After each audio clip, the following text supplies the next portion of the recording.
Vamos a estudiar ahora una modificación adicional que se introduce en el ciclo Rankine para mejorar el rendimiento térmico del ciclo. Se trata de actuar sobre el precalentamiento del agua líquida antes de entrar a la caldera, porque este precalentamiento supone absorber calor del medio a bajas temperaturas, y sabemos que esto reduce el rendimiento térmico del ciclo, aún considerándolo reversible, porque el rendimiento térmico de un ciclo aumenta cuando se absorbe calor a la mayor temperatura posible y se lo entrega a la menor temperatura posible. Y en esta fase del ciclo Rankine estamos absorbiendo calor desde la temperatura más baja. Desde la temperatura mínima, el ciclo ya empieza a absorber calor. Y esto reduce la temperatura media a la que se absorbe, reduciendo el rendimiento térmico. Antes de ver cómo se instrumenta el mecanismo para mejorar esta situación, vamos a hacer unas consideraciones que creo que nos permitirán entender cuál es el origen de este dispositivo, antes de describirlo tal como es. Si partiéramos de nuestro pretendido ciclo inicial íntegramente dentro de la campana, esta es la cantidad de calor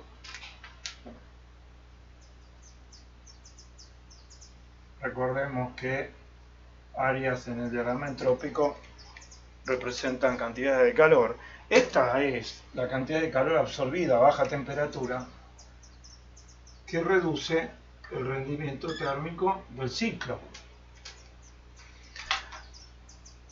Si nosotros, en vez de realizar una expansión adiabática, pudiéramos realizar una expansión en la que, además de realizar trabajo, la turbina entregara calor al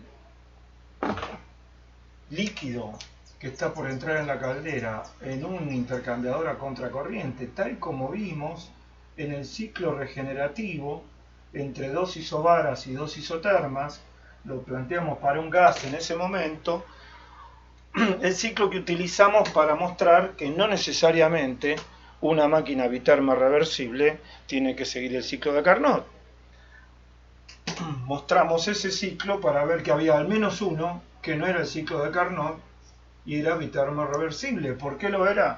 Porque el intercambio en las isobaras, el intercambio de calor, no se hacía con el medio, sino que se hacía del sistema contra sí mismo en dos fases distintas del ciclo.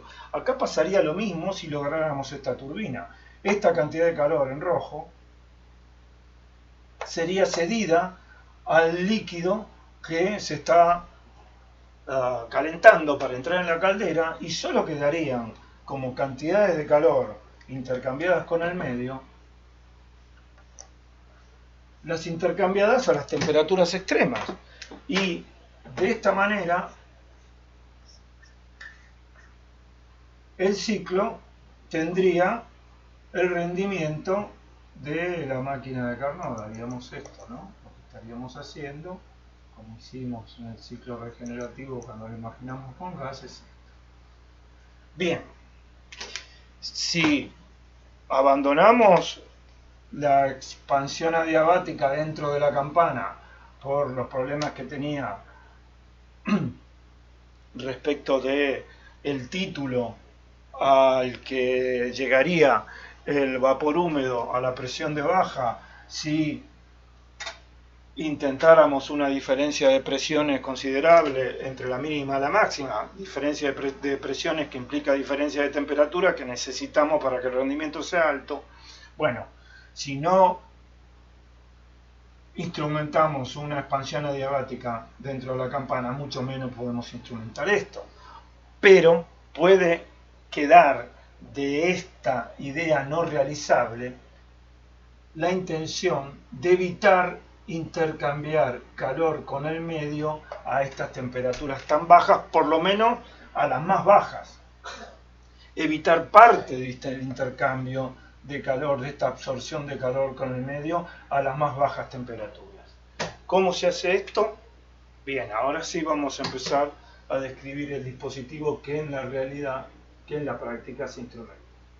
Lo vamos a hacer dibujando los dos diagramas. Más largo. El TS, el diagrama entrópico y el diagrama PV, que nos va a servir una vez más para entender qué estamos haciendo. A ver si lo que haremos es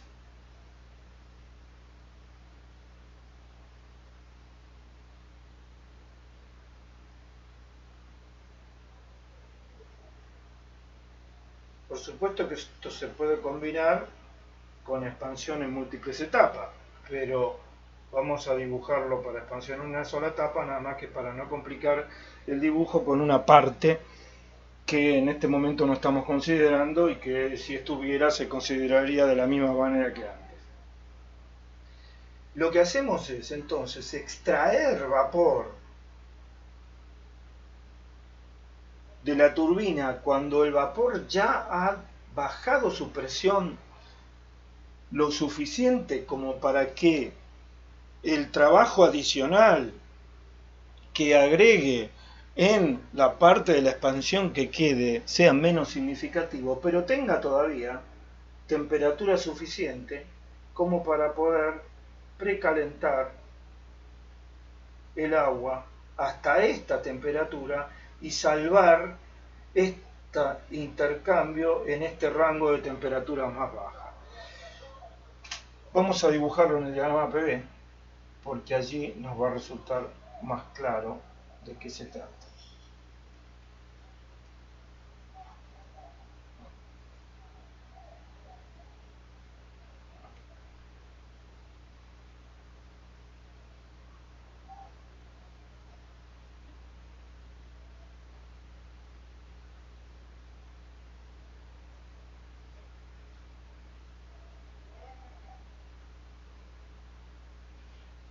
Presión de baja.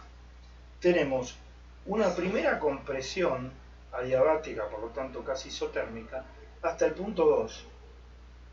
Pero no es una compresión hasta la presión de la caldera, que ya dibujamos por acá,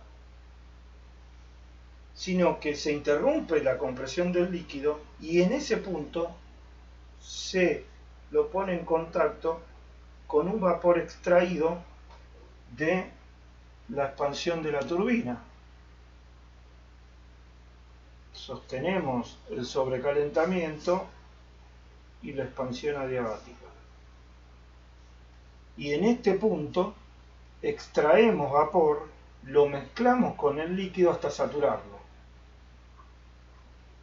Por supuesto no queremos que se vaporice, de manera que lo llevaremos solo hasta la saturación y de ahí retomaremos con otra compresión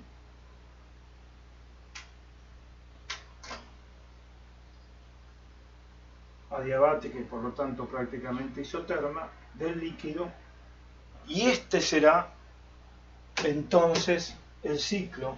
Tendremos 1 coincide en el TS, 2, 3,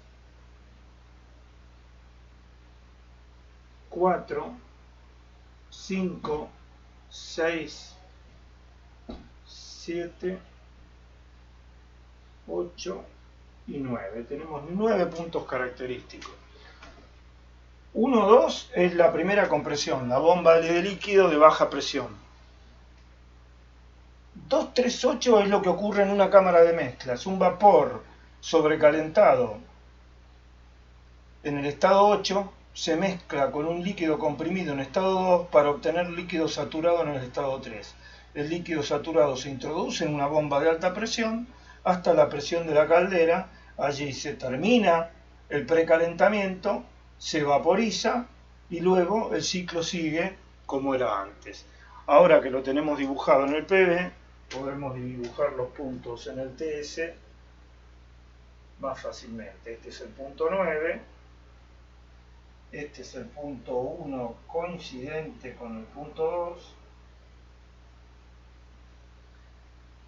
Este es el punto 3, 2. Este es el punto 3 coincidente con el punto 4.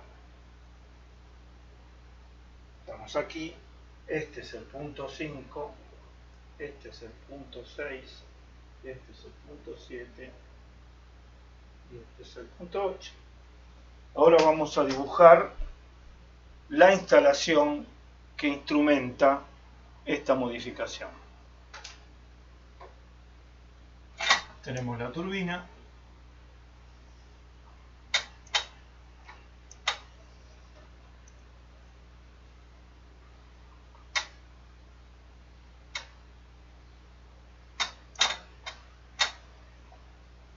La turbina sale al punto 9. Dibujamos primero lo que no cambia, que es la parte de condensación.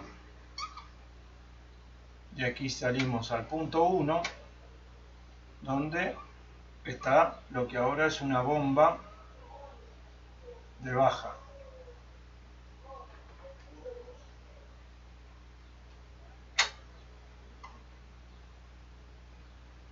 De la bomba de baja va a la cámara de mezcla. Esta 238 ocurre en la cámara de mezcla.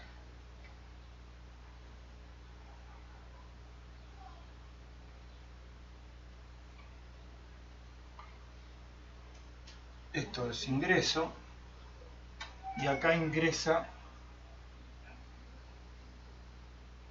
el vapor en estado 8 extraído de la turbina. 2 y 8 se mezclan para obtener una mezcla en estado 3. Hemos calentado el líquido de 2 a 3 en una evolución a presión constante en una cámara de mezcla. Fíjense que esta evolución es irreversible. La cámara de mezcla es inherentemente irreversible porque estamos mezclando líquidos, un líquido y un vapor sobrecalentado a temperaturas distintas, ¿no? Claramente distintas.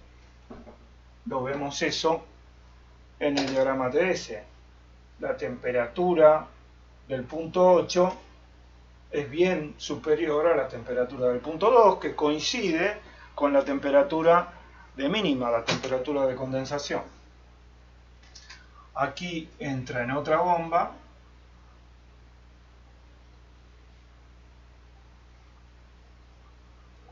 de la que sale en el punto 4 y acá va al sistema de generación de vapor, precalentador, caldera, sobrecalentador, turbina. Este es el generador de vapor y vamos a ver si no nos falta ningún punto. Este es el 5, este es el 6, vapor saturado, y este es el 7, entrada a la turbina como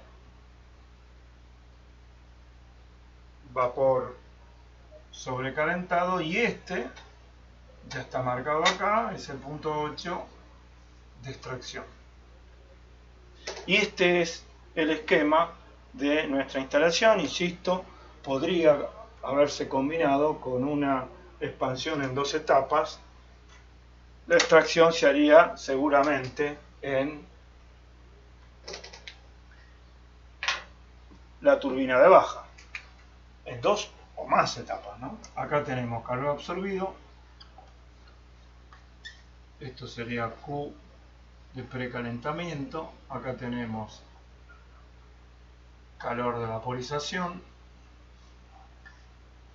y acá tenemos calor de sobrecalentamiento.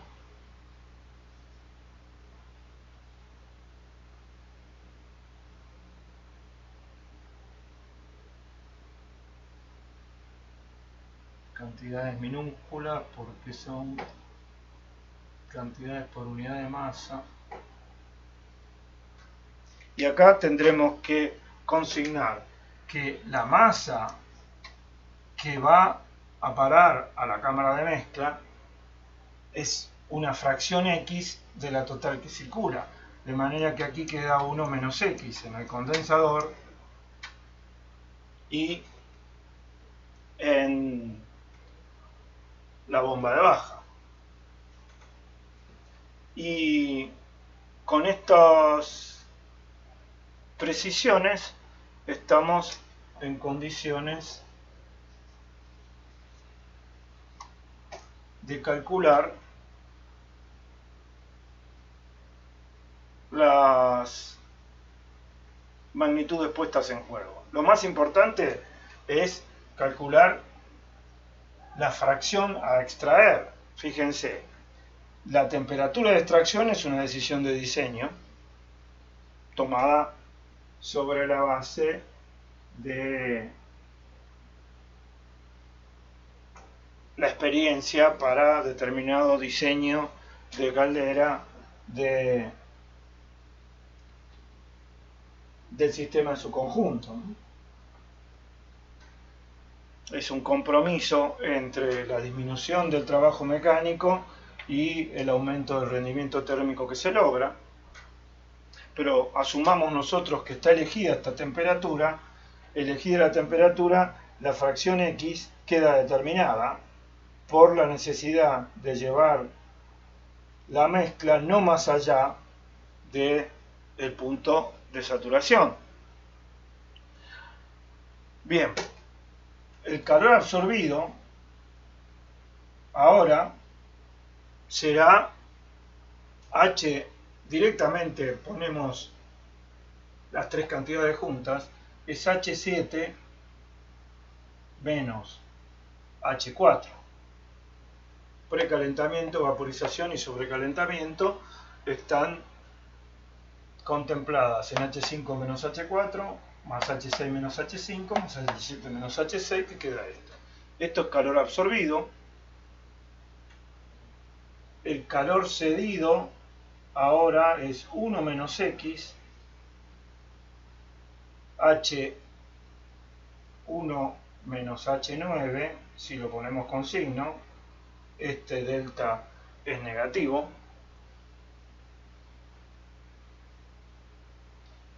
El rendimiento térmico es el cociente entre estas dos cantidades. El trabajo de la turbina es ahora H7 menos H8 más 1 menos X por H8 menos H9.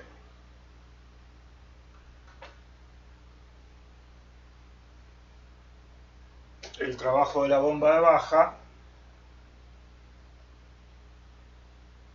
es 1 menos X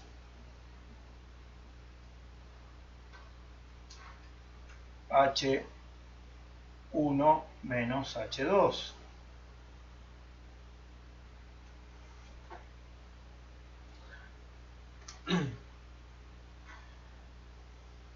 Estas son las cantidades cuyo cálculo cambia respecto a las expresiones analíticas. Y ahora tenemos que determinar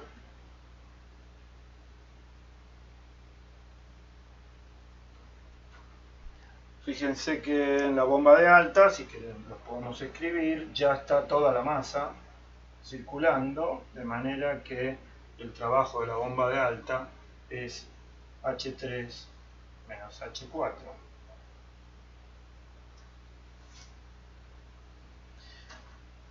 Y ahora tenemos un balance nuevo, el de la cámara de mezcla.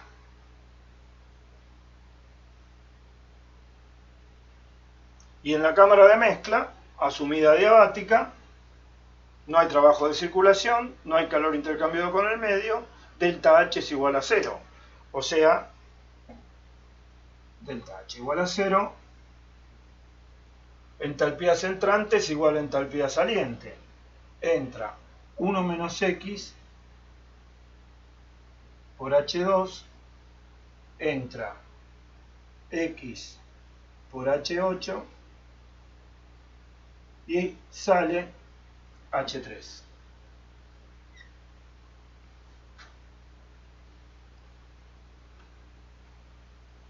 Queda XH8 menos XH2 más H2 igual a H3. O sea, X igual H3 menos H2 sobre H8 menos H2.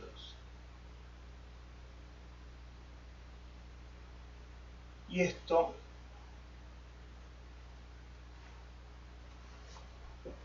termina con las expresiones que necesitamos para resolver todas las etapas de este ciclo con extracción y cámara de mezcla.